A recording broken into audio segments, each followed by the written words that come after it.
Divisional level audit team का पसनी का दौरा, तालीमी इदारों का जायजा। Makran divisional level audit inspection team आज additional divisional director of education school Makran Saeed Ahmed की सरबराही में पसनी पहुंची।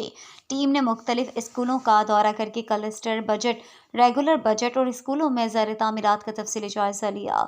Deputy divisional director of education school Makran Haji Liaquat Ali और असिस्टेंट डायरेक्टर एजुकेशन ऑफिसर कीच मुमताज़ बलोच भी इस अहम दौरे में शामिल थे।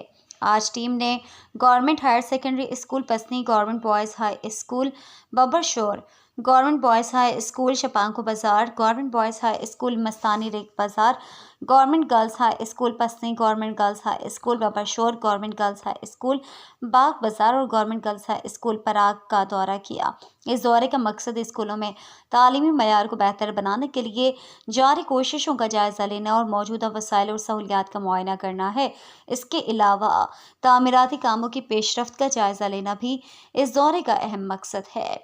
Additional divisional director of education school Makran Saeed Ahmed ने इस मौके पर कहा कि तालीम हमारी अवलीन तरजीह है और हमारी कोशिश है कि हर बच्चे को मयारी तालीम फराहम की जाए। इसके लिए हम मुसलसल कोशां हैं कि स्कूलों में मौजूद तमाम सहूलियात को बेहतर बनाया जाए।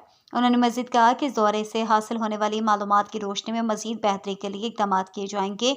इस दौरे से उम्मीद है कि मकरान के स्कूलों में तालीमी मयार में बेहतरी आएगी और तलबा को बेहतर तालीमी सहूलियात मैसर आएंगी।